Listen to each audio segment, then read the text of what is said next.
crap, it's loud around here. Look into the sky.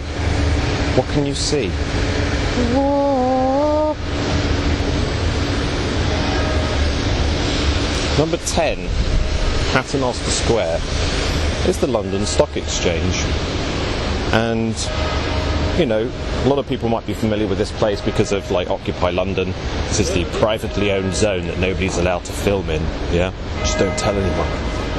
It's got a symbol out the front, of course, of the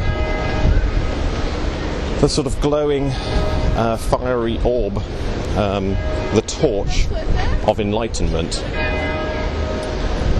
which is, of course, fairly ironic because, you know, you could come here and say, look, it's a symbol of the Illuminati on the front of a building, must be controlled by the Illuminati. Well, you could say that, but the symbol of enlightenment being out the front of the London Stock Exchange is really, really quite ironic, because most of the people, in fact probably all of the people who actually work in that building on a daily basis, really are not aware of the cumulative effect of their actions.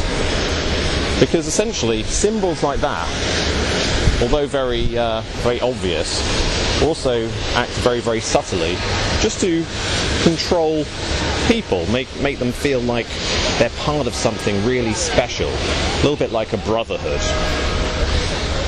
Of course, what's really happening to them is illustrated by this statue here, which is that they are being herded by somebody who really is in control, except you won't find the person really in control inside that building, because that is the way the conspiracy works. It is not, although it is centralized control, the conspiracy is not operated centrally, it is dispersed, and that is the way that that is why it's so difficult to investigate. Of course, the London Stock Exchange is part of the old type of control system, because this is the site of the old world, as demonstrated by the building behind me. There's a new symbol being put up, in fact a temple of the sun, a temple of the torch, and I wanted to show it to you.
The new temple of the sun is being built there. I'm going to walk around and show you.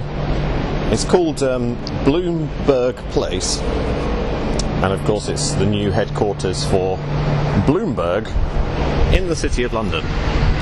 And it's very, very close to the centre. You can see, look, the Royal Exchange and those strangely weird buildings. There's the cheese grater. Oh my god, it looks like a cheese grater. Just after the Second World War, in 1954, you can trust that fact because it rhymes, they discovered here, on this site at least, a Roman sun temple. Well, no, what's that noise? A Roman sun temple called the Temple of Mithras, and it was to do with the cult of Mithras, which was a mystery school. So this new building being constructed on the site of the old Mithraic cult mystery school. There's that mean that this will be some kind of mystery school? Well, I don't know. It's certainly mildly symbolic. Just as is, weirdly, the pub opposite, the Green Man.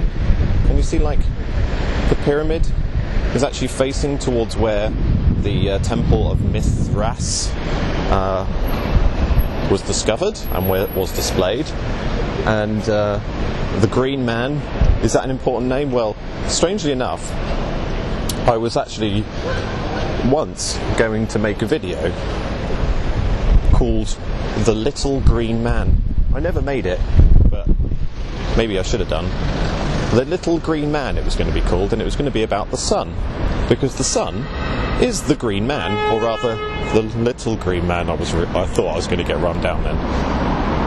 The Little Green Man, because well, if I had made the video, it probably only would have been about 60 seconds long, so I thought I may as well, just to sort of show you the symbolism and why the sun is the Little Green Man, I made this.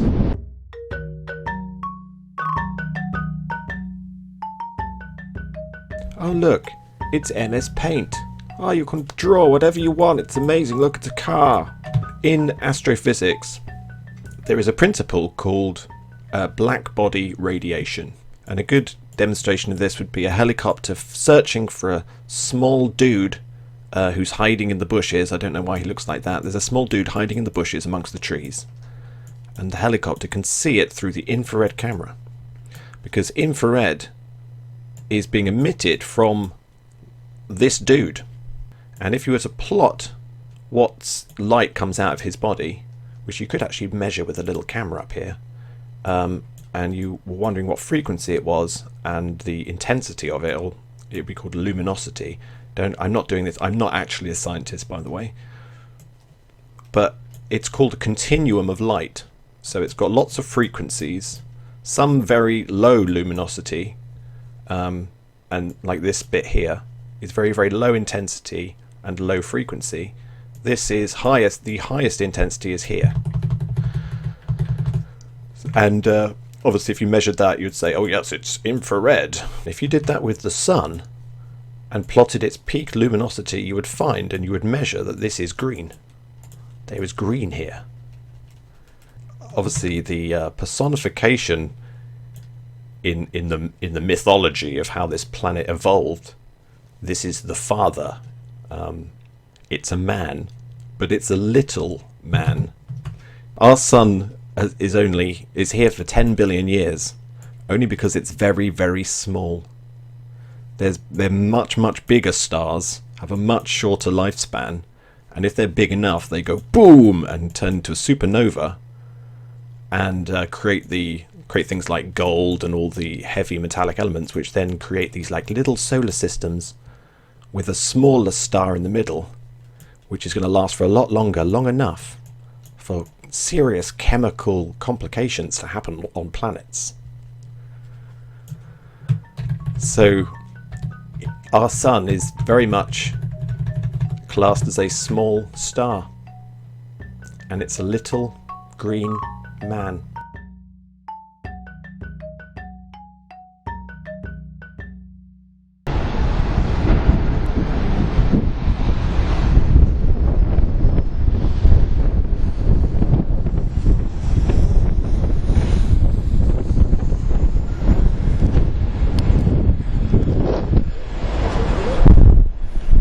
Green Man. Hopefully that was interesting. I'm not sure if it was.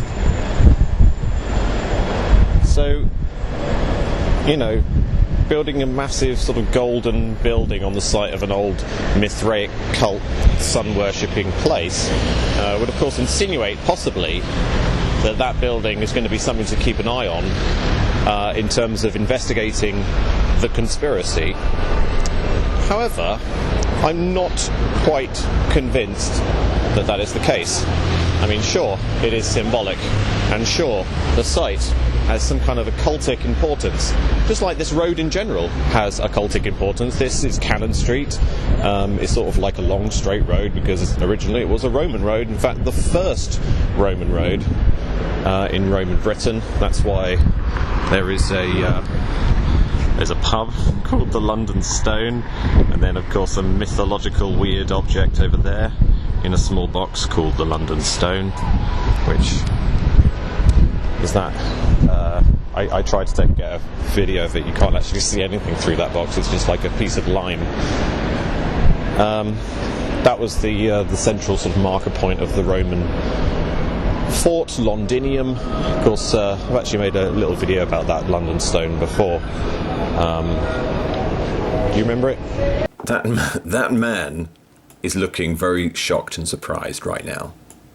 The reason he's looking so surprised and shocked is because he's standing next to a mythological object.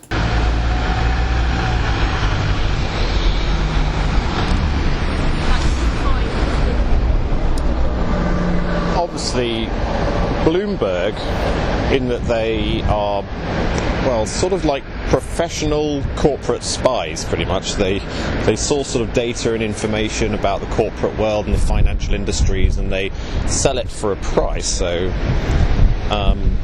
in terms of them, having a golden building, certainly they're massively and horrendously successful.